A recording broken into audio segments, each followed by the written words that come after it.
Hello, everyone, and welcome to Petite to Queen's Claim Your Career Crown podcast. I'm your host, Lynn, and today I am joined by our VP of Operations, Amanda, and our very special guest, Amy Dix. So I have to tell you, we have a really fabulous conversation in store for you. We're going to be talking about the importance of ensuring your employees are happy and fostering a positive workplace culture. And let's have some fun with that. Just for some background, Amy is an international best-selling author. She's an award-winning speaker and a transformational coach. She hosts 2 podcasts, Unlocking Happiness, as well as The Happiest Places to Work. All right, and I'm going to look at my notes here. She also runs Choose Happy, a community of crazy happy people determined to make a difference at work and in the world. Isn't that fabulous? I love it. I love it. And they are dedicated to helping you and your team achieve greatness and choose happiness in the workplace and the world. What a wonderful thing. Welcome, Amy. We're so glad to have you here today. Hey, thank you. Happy to be here. Yeah, well, this is going to be an incredible conversation. And for all of our listeners who are joining us for the very first time, make sure you don't miss a single episode and subscribe to Claim Your Career Crown wherever you get your podcasts. And while you're there, please share the love and click all 5 stars for the review. Okay, let's get right to it. Amy, I would love to hear about your personal journey and how you became an expert in happiness. Yeah, that's always such an interesting question because I think people just want it to be like this moment in time where suddenly I realized like happiness was a thing. But while there may be that moment where I realized it was more important than most, I also can see just through thinking back on memories and looking back on like social media posts and stuff, like I've always been a huge advocate of positivity and happiness. And it really came from growing up with my mom. And she was just like this insanely happy, fun, spunky person all the time. And so when she was terminally ill, she had said some things to me, and I just thought, one of them was, I'm not afraid to die. And I thought, oh my goodness, I don't know if I could be laying on my deathbed and say, I'm not afraid to die. And she had had like a lot of trauma and stuff in her life, but yet she was in her last moments of life, without fear, and led this like insanely positive, happy life. And one of the questions I asked her, and I giggle because just thinking back on those memories is so great. But I asked her, I was like, Mom, what advice do you have for people to live a more positive, happy life like you? And she just kind of looked at me, and she, laying there in her hospital bed, and she just kind of looks over at me and she goes, I don't know. I believe you either are or you aren't. Like, you're either a really great person or maybe you just suck. I don't know. But I thought that was just like so not profound, but so profound in that moment. And that's truly what led me to study positive psychology, which is the science of happiness, is to really understand, like, are we born a certain way, or or is this something that we have to work at? And so that's really kind of what transpired from there. Okay, well, don't leave us hanging. I mean, I assume that with growth mindset work, you can flip the switch and become happier. Yeah, absolutely. Okay. We can rewire our brains to be more positive and happy. One of the challenges, though, that we have, like from a science perspective, is something called the negativity bias factor. Yeah. And basically, what that means is that we're all prone more to negativity than we are positivity. So it certainly is like I say, it's truly like the fight for your life, because you truly do have to fight to be a positive, happy person. It doesn't really come naturally to most people. So, Yeah. Yeah. Yeah, that's really interesting. Kind of transitioning to like the workplace setting, why is it so important that employees are happy? oh, I mean, I almost want to flip it and say, why isn't it important? Like, why wouldn't it be important, right? Yeah, it's when we look at statistics as far as productivity and work output, and how that's tied to happiness, we know that there's a link there. Yeah. And truly, I mean, it's so interesting. We were talking before the show that I had just onboarded a new employee, and one of the things that I said to her was, "Hey, your happiness and your mental health and what you value matters to me. And so if you have a request or you feel frustrated or whatever, like you have to let me know, as opposed to just saying, well, you're my manager and you told me to do it." Like, I think we need to kind of step away from, especially in the workplace, of this kind of like, I tell you what to do and you just do it because I know better, right? Because that then tends to lead to frustration and unhappiness. And when you talk about productivity, man, that'll go out the door really, really quickly. So, if you want to have like a thriving work environment, if you want people not only to just work for you or with you, but also have that like exude out into your clients and customers and those that you work with, like happiness and mental health should be absolutely a priority. And I'll take it one step further. This just actually reminded me of a story. This happened last night as I was scrolling through Facebook trying to fall asleep. And somebody had posted this comment in our local community here that was like, "I will never go to this restaurant again because the manager was screaming at their wait staff and had the girl in tears, and she Oh, just said, I'm trying to do the best, or I do the best I can," or something like that. And it felt so heartbreaking. And I thought, aside from just the fact that that was the like he had negative intention behind what he did, and just the fact that like he kind of made his employees unhappy, like look at how that just transpired. And now there are hundreds of comments on this post of local people who are like, "Oh my gosh, I didn't know that about the manager or owner. I will never go there again." I mean, that's the impact that happiness has in the workplace. yeah. Yeah. Yeah. No, that moment of respect. And to your point, there is really a fine line between, telling people what to do, but then explaining very briefly, like why it's important so that they can then lean into it so they have a better understanding. It's not just some new task or something they have to get done, and for there to be some resentment, because then you're inviting them in to be part of the solution and part of the bigger goals that you're trying to achieve. And the other thing, this is real leadership of being able to ask and receive and truly desire input so that you can consider alternate approaches or different ideas. Because I know that sometimes my team has come back and said, well, this doesn't even make sense. Why are we doing it this way? Right. And you can't be immediately like, I'm being attacked. And there is that animal responsiveness, like, oh my gosh, I'm being attacked. And you have to like consciously say, okay, no, I need to hear this out. And there are times that I know that for me, I can't quite process it in the moment. And I say, okay, I need to think about this and let's circle back to it, because I just sort of need to process it, whether it's for 30 minutes or, 3 hours, right? But Yeah. that input can really help drive a better solution. And that is the sign of really strong and true leadership when you're able to do that. And I'm not perfect. I'm not saying, no, I'm not. Amanda will tell you. We all have work to do. I really have to work at it. But I really, I often will ask in meetings, I want to know what your opinion is. I want to hear from you.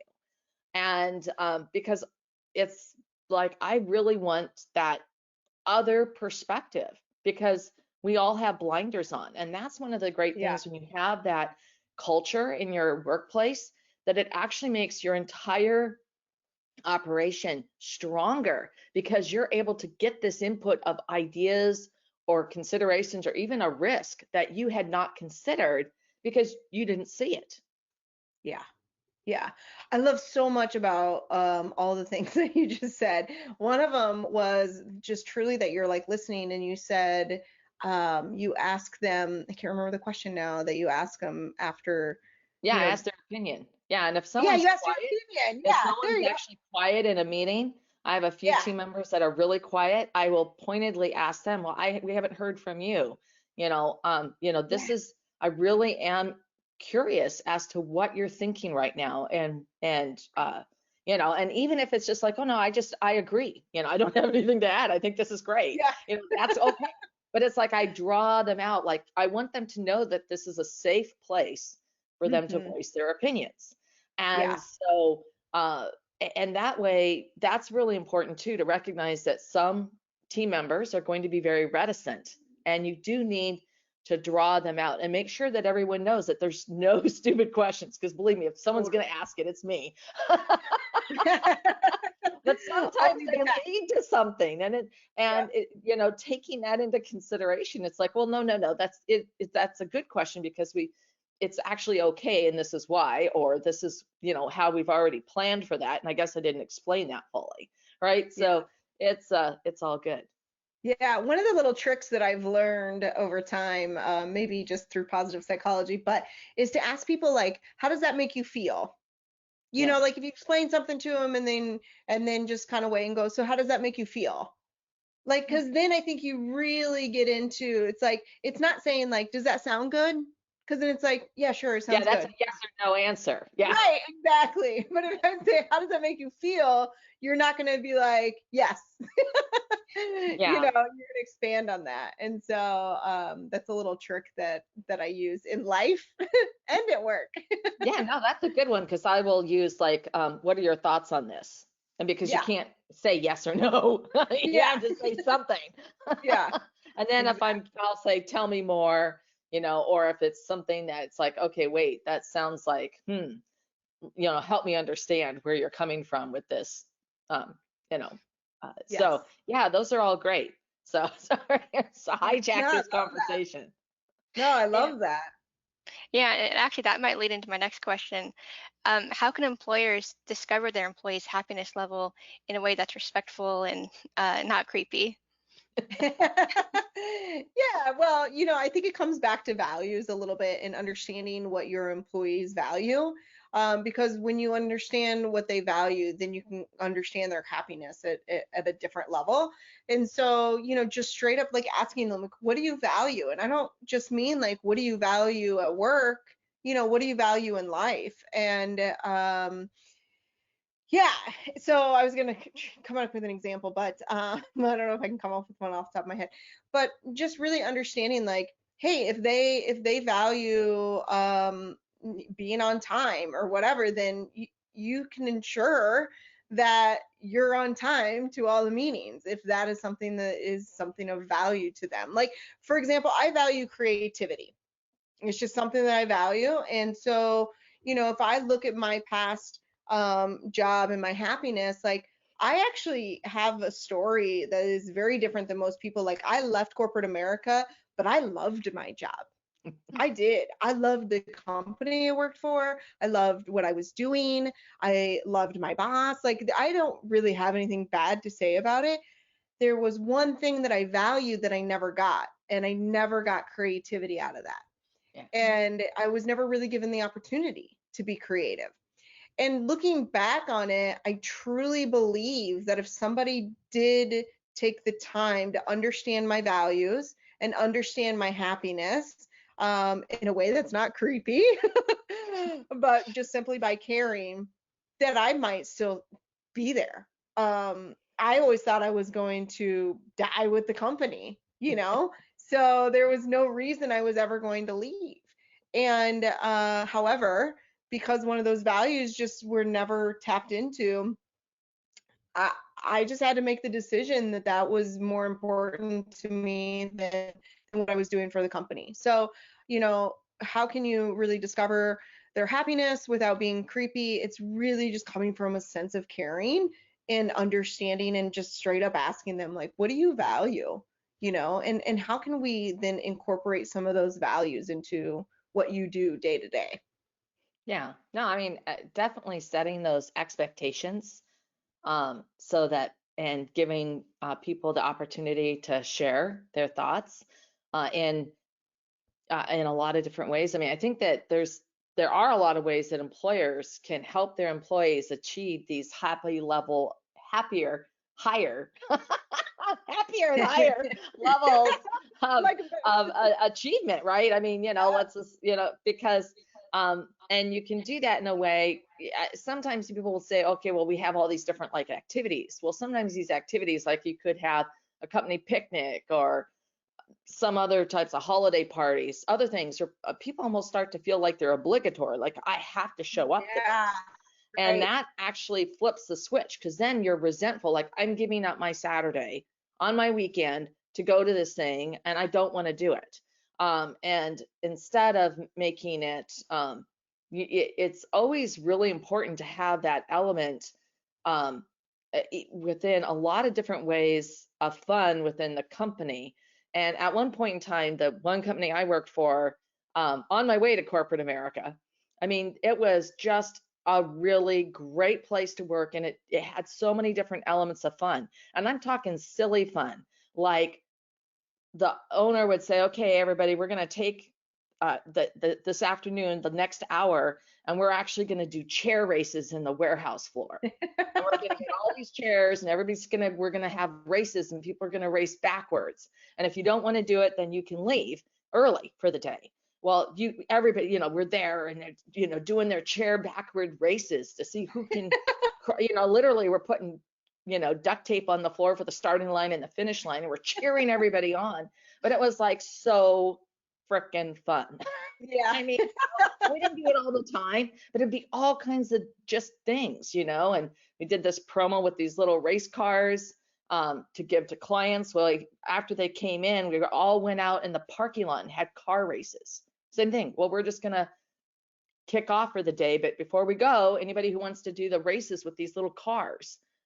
And it was just like, and you're leaving work and you're going, God, that was just the best day, because it ended on this super high note. I'm so excited to go to work tomorrow. Yeah.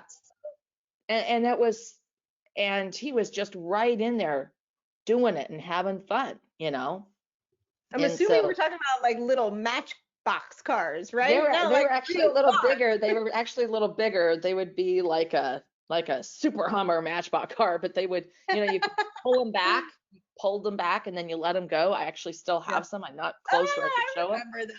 Yeah. And so, but they had been custom manufactured locally and had our logo put on them. This is before all the, for imprint, I would order everything online. But it was just like this super fun thing. And actually it was this great thing that I did these with our clients. We would literally go out and do a race, and I would schedule a time and give everybody their race cars. And it was just like I was giving them this release from the stress of that afternoon for 15 minutes. So that was a really great piece. So, and I'm over talking you. So please, I would love to hear it. I'm just giving that as an example. No, I think you and I could chat forever. And I think, one of the things that you said I want to point out, because I think it's kind of important, is on one of the examples you gave, you said you could either do the chair races or you could leave early for the day. And I think that that's important, because a lot of times managers or teams or whatever, they think that they come up with like the greatest idea, but you never know what that might trigger in someone else, or how it actually makes them feel, or things that you would never think of. So I think to give options is a really smart thing to do.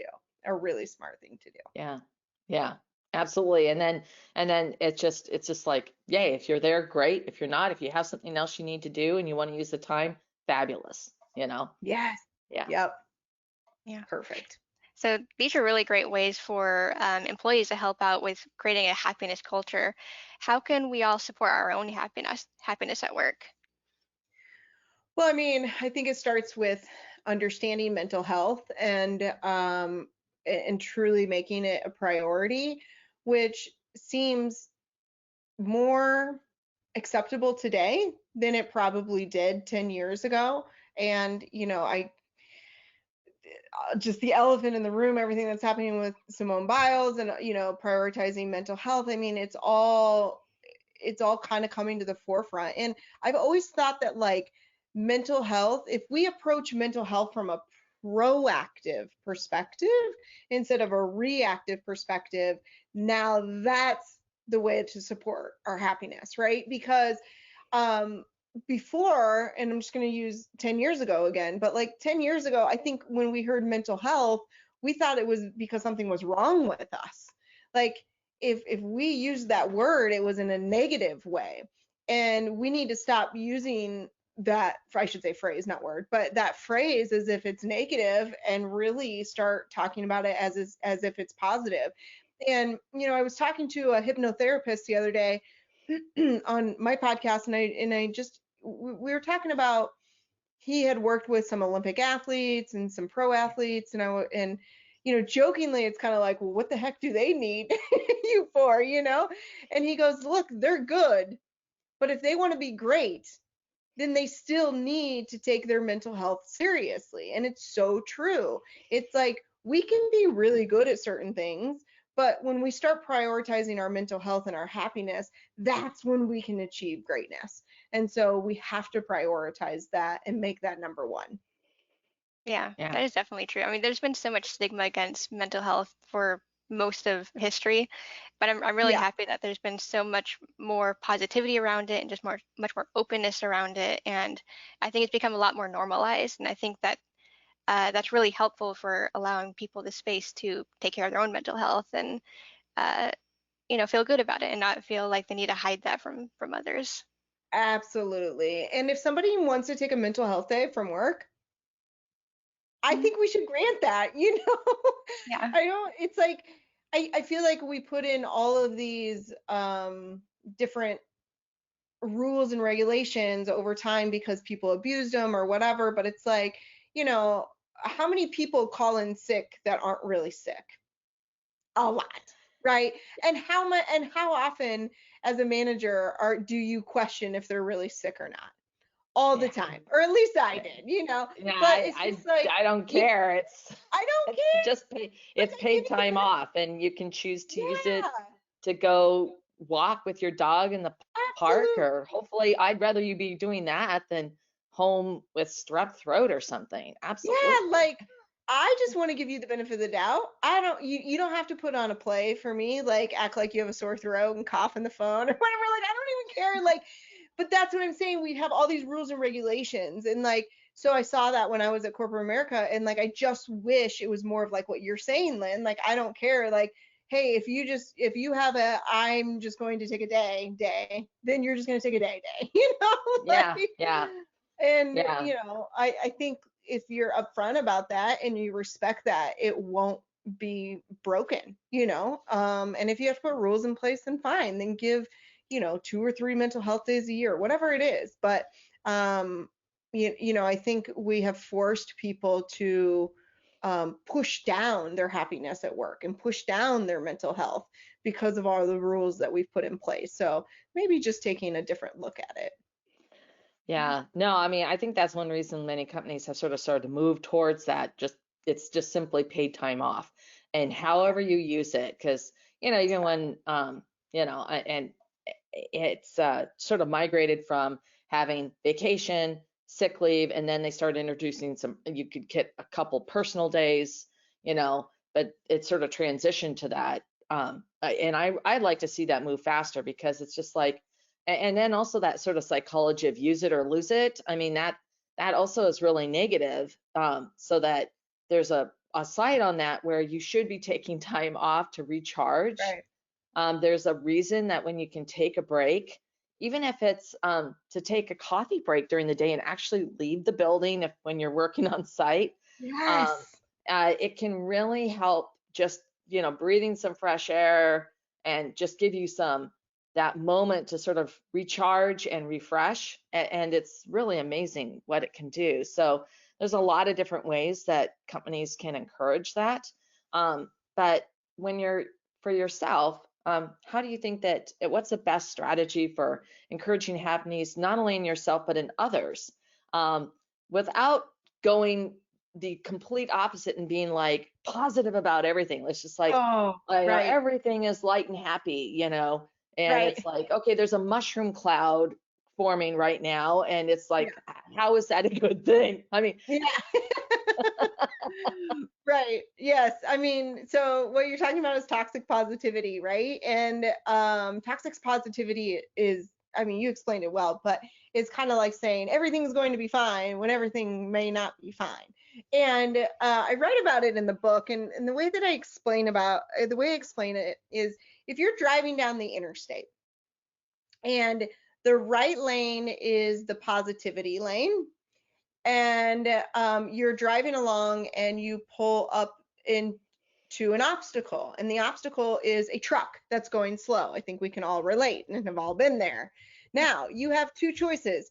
You can stay in the positivity lane and slow down and right, just face that obstacle and look at that obstacle constantly, or you can go into the left lane and pass the obstacle. And the left lane is the realistic lane. And that's where you have to accept what's really happening. And then once you accept what's really happening, you can pass that obstacle and return back to the positivity lane.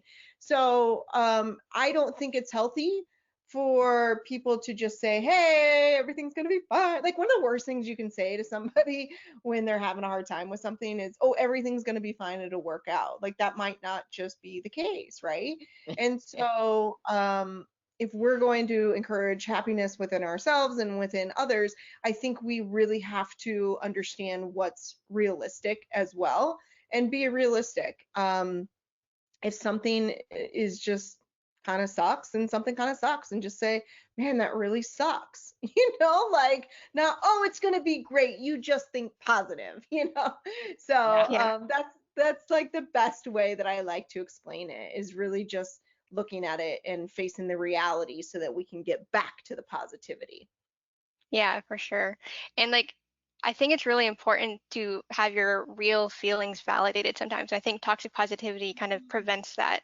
Like sometimes I'll be complaining about something that happened, and then maybe my husband will be like, well, at least this didn't happen, or at least you have this. And it's like, yeah, that's great, but I just kind of want to be angry right now, or kind of want to be Yeah. upset about this. And Yeah. and I'm not ready to move on to the happiness just yet, you know?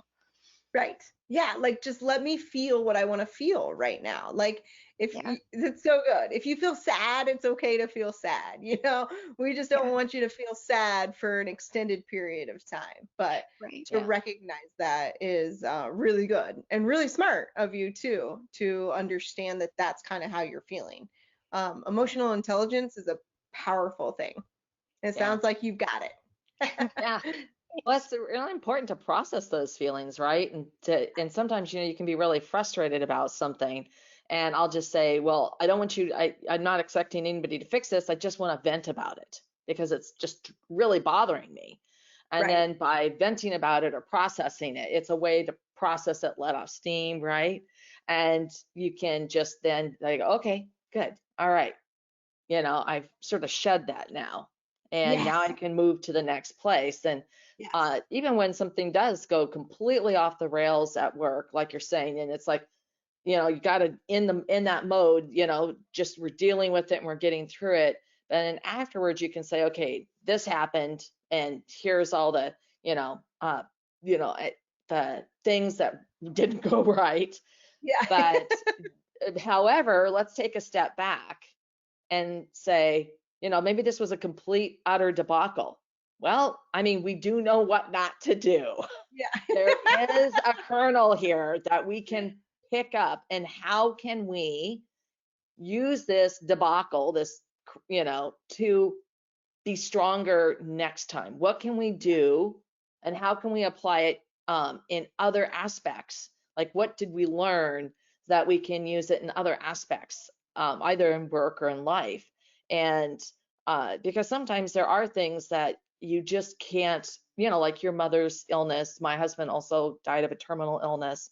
I mean, it's just horrible, right? And um, but what can you gain from that experience? And it's like, well, for me, it's like living each day, and just doing everything I can to love life, right? Yeah. And Yeah. knowing that what really matters, right? And having adopted, I mean, I already sort of had that mindset, but really it just really became more that, and yeah, I can get bummed out sometimes over things, but it's like, I need to get process that so I can, go back to this is what it is. And Yep. so now how can I, either, process it, make the best of it? How can I learn from it? How can I use it to my advantage? And that's just one of those things that I think everyone, um, and it's a huge piece of growth mindset, because you have to be able to get out of that, stop putting bricks up, like, well, this happened, so I can't ever do this, or I can't, uh, you have to be able to take the bricks down, look at the bricks, figure out where they really go, and It's so build a good. different Yeah. structure. Yeah. And you're talking a lot about meaning at this point, and like how to, one of the things I say is like, stop asking, like, what is the meaning of life, and start asking, how can I bring more meaning into my life? And so, and that's kind of what you're saying, like, in the sense of, with your husband, like, how can I make sense of this? Instead of saying, like, what is the meaning of his death?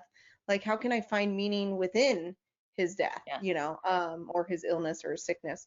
And so yeah, I think, when you shift your mindset, it really can change not only the way you live your life, the way you show up at work, the way you show up in relationships, the way you show up for yourself. And so just kind of changing your language a little bit is a really powerful thing. Yeah, yeah. And sometimes just letting people know, I don't expect you to fix this. I just need to Yeah, talk about it. right, And then they right. know, okay, I don't have to try to fix this. So, and that they just need me to listen and lend an ear, right? So Yeah, that they can process what's going on. And that yeah, can be really helpful. So, yeah, yeah. that's, Love it. oh, wow. So, Amy, thank you so much for sharing how employers can create a happier workplace for their employees and how you can do it for yourself. And I know our listeners are going to be really, really interested in how and where they can find out more about you. Yeah, so the best place to go is on the website choose-happy.me. Again, that's choose-happy.me. And from there, you can certainly connect with me. I promise me, well, I promise me this too, but I promise you, if you reach out, I will be the one to respond to you. So happy to answer any questions, and you can get some more information there. Okay, that's fantastic. And Amy, Amanda, this has been such a great discussion. I mean, I'm feeling happier. And for all our audience, if you have ideas that you would like to share, we love hearing from you. Please leave us a comment down below in the comment section. You can also email us with questions or topics for discussion at jointheconversation@petitequeen.com. And of course, to stay current on everything we offer, our resources, these amazing podcasts. And if you don't want to miss out on a single thing, you can subscribe to our weekly wisdoms newsletter at petitetoqueen.com. So, Amy, Amanda, thank you, thank you, thank you. This has been such a great conversation. Thank you. Thank you so much.